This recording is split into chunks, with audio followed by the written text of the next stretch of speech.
Hello friends, स्वागत है आपका अपने यूट्यूब चैनल जी के वर्ल्ड 01 में। इस वीडियो में हम पढ़ेंगे गुलाम वंश से 20 महत्वपूर्ण प्रश्न पार्ट 6। इसके पहले हमने 5 पार्ट तक कवर किया है गुलाम वंश से ही। पांचों पार्ट में हमने 20-20 इंपॉर्टेंट क्वेश्चन किया है। अगर आपने पांचों पार्ट नहीं देखा है तो जाके चैनल की प्लेलिस्ट में देख लीजिए, गुलाम वंश के नाम से प्लेलिस्ट बनी हुई है।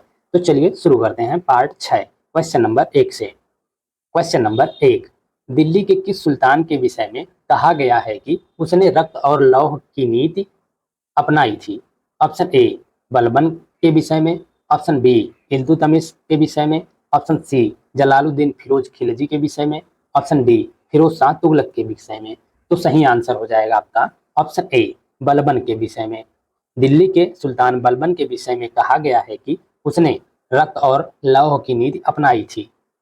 दिल्ली के सुल्तान बलबन जो गुलाम वंश से थे, उन्होंने रक्त और लौह की नीति का पालन किया। यह नीति कठोरता, बर्बरता, तलवार के उपयोग और रक्त बहाव के सभी प्रकार के तरीकों का उपयोग करके दुश्मनों के लिए निर्दयी होने की अनुमति देती थी।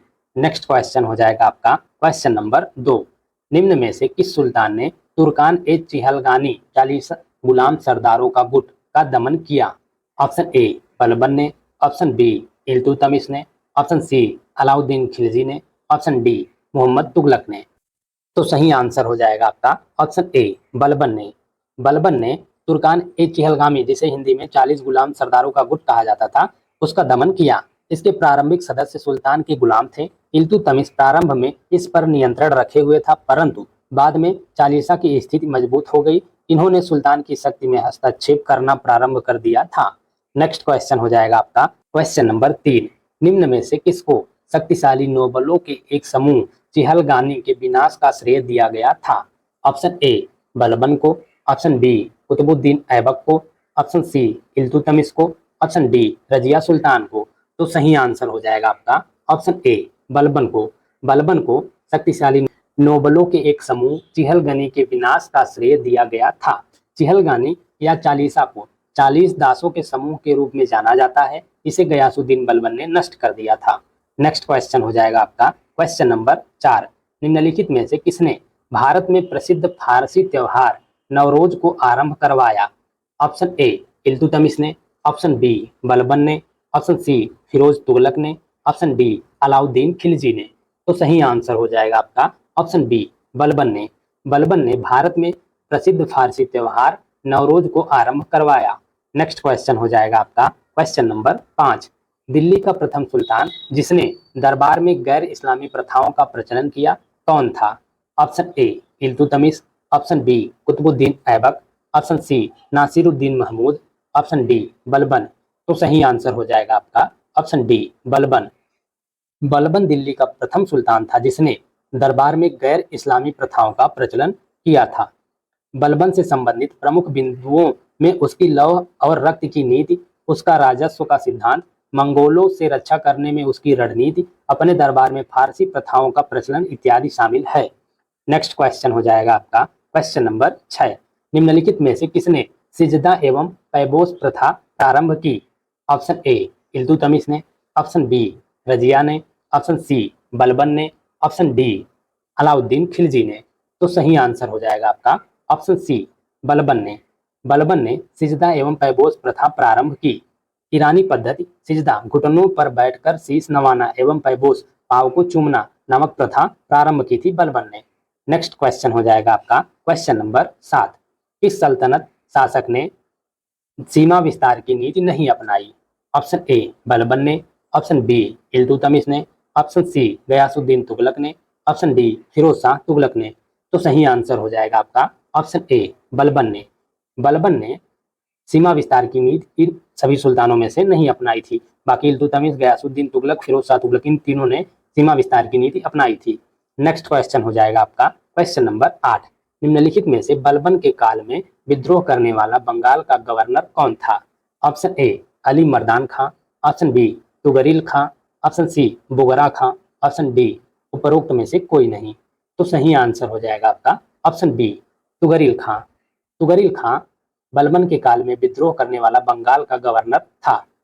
नेक्स्ट क्वेश्चन हो जाएगा आपका क्वेश्चन नंबर 9, बलबन के द्वारा विजय के स्थान पर सुदृढ़ीकरण की नीति अपनाने के लिए निम्नलिखित में से कौन एक कारण नहीं था? ऑप्शन ए आंतरिक विद्रोह, ऑप्शन बी विदेशी आक्रमण का भय, ऑप्शन सी भारतीय शासकों की तुर्की शासन को उखाड़ फेंकने की इच्छा, ऑप्शन डी उसका कमजोर स्वभाव। तो सही आंसर हो जाएगा आपका ऑप्शन डी उसका कमजोर स्वभाव। बलबन के द्वारा विजय के स्थान पर सुदृढ़ीकरण की नीति अपनाने के लिए ये एक कारण नहीं था, बाकी सभी कारण थे। तो आपका ऑप्शन डी सही आंसर होगा। नेक्स्ट क्वेश्चन हो जाएगा आपका क्वेश्चन नंबर 10। निम्नलिखित में से कौन सा कथन बलबन के संबंध में सही नहीं है? ऑप्शन ए उसने एकतादारी व्यवस्था का प्रारंभ किया, ऑप्शन बी उसने नियाबत ए खुदाई के सिद्धांत का प्रतिपादन किया, ऑप्शन सी उसने तुकान ए चहलगानी का प्रभाव समाप्त किया, ऑप्शन डी उसने बंगाल के विद्रोह का दमन किया। तो सही आंसर हो जाएगा आपका ऑप्शन ए उसने एकतादारी व्यवस्था का प्रारंभ किया। ये बलबन के संबंध में ये कथन सही नहीं है, आपका ऑप्शन ए। तो आपका सही आंसर हो जाएगा ऑप्शन ए। एकता की प्रशासनिक स्थापना इल्तुतमिश द्वारा की गई थी। इल्तुतमिश ने एकता प्रणाली शुरू की। एकता का अर्थ है धन के बदले वेतन के रूप में भूमि प्रदान करना। नेक्स्ट क्वेश्चन हो जाएगा आपका क्वेश्चन नंबर 11। फारसी के प्रसिद्ध कवि अमीर खुसरो तथा अमीर हसन किसके दरबार में रहते थे? ऑप्शन ए नासिरुद्दीन महमूद के, ऑप्शन बी इल्तुतमिश के, ऑप्शन सी बलबन के, ऑप्शन डी मोहम्मद गौरी के। तो सही आंसर हो जाएगा आपका ऑप्शन सी बलबन के। फारसी के प्रसिद्ध कवि अमीर खुसरो तथा अमीर हसन बलबन के दरबार में रहते थे।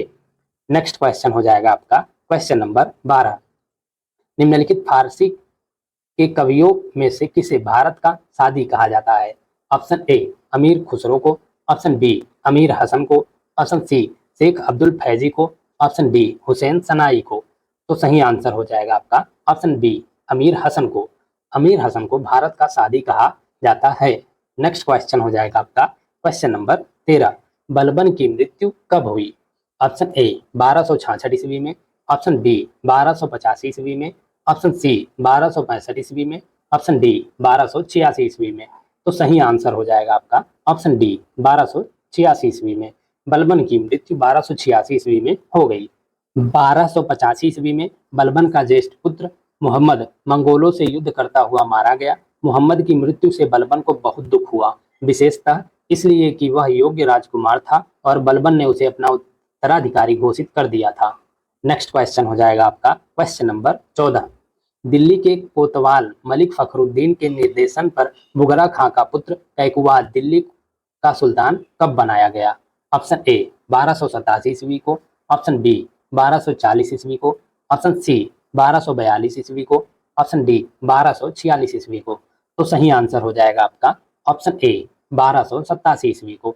दिल्ली के कोतवाल मलिक फखरुद्दीन के निर्देशन पर बुगरा खां का पुत्र कैकवाद को दिल्ली का सुल्तान 1287 ईस्वी को बनाया गया था।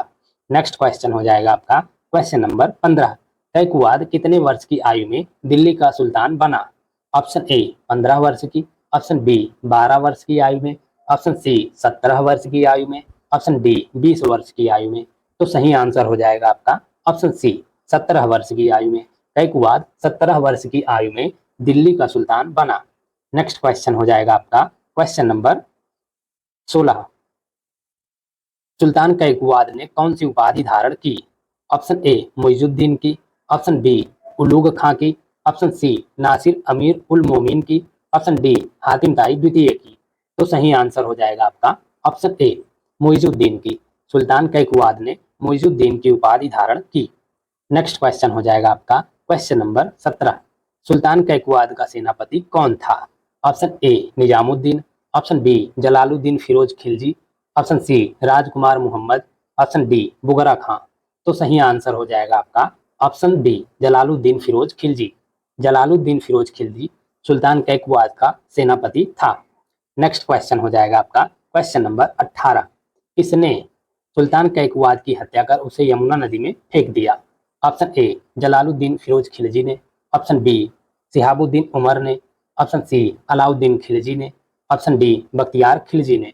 तो सही आंसर हो जाएगा आपका ऑप्शन ए जलालुद्दीन फिरोज खिलजी ने।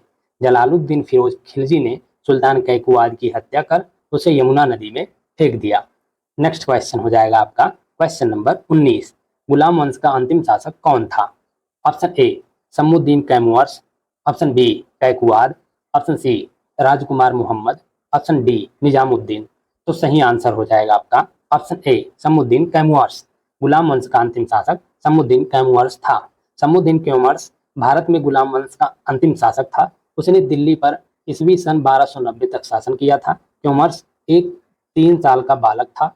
जलालुद्दीन खिलजी ने बाद में कैमुअर्स की दोनों आंखें फोड़कर सल्तनत का राजा बन गया और इसके साथ ही 1290 ईस्वी में खिलजी सल्तनत की स्थापना हुई। नेक्स्ट क्वेश्चन हो जाएगा आपका क्वेश्चन नंबर 20। इनमें से कौन सा गुलाम वंश का नहीं था? Option A Iltutmish, option B Balban, option C Qutubuddin Aibak, option D Ibrahim Lodi. तो सही आंसर हो जाएगा आपका ऑप्शन डी इब्राहिम लोदी। इब्राहिम लोदी गुलाम वंश का नहीं, लोदी वंश का शासक था। बाकी इल्तुतमिश, बलबन और कुतुबुद्दीन ऐबक ये तीनों स्लेव डायनेस्टी गुलाम वंश के थे। नेक्स्ट क्वेश्चन हो जाएगा आपका क्वेश्चन नंबर 21। इल्तुतमिश का बचपन का नाम क्या था? Option A Altamash, option B Ali, option C Mohammad, option D Sheikh. तो सही आंसर हो जाएगा आपका ऑप्शन ए अलतमस। इल्तुतमिश के बचपन का नाम अलतमस था। नेक्स्ट क्वेश्चन हो जाएगा आपका क्वेश्चन नंबर 22। इल्तुतमिश का पूरा नाम क्या था?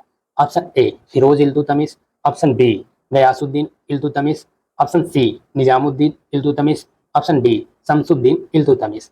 तो सही आंसर हो जाएगा आपका ऑप्शन डी शमसुद्दीन इल्तुतमिश।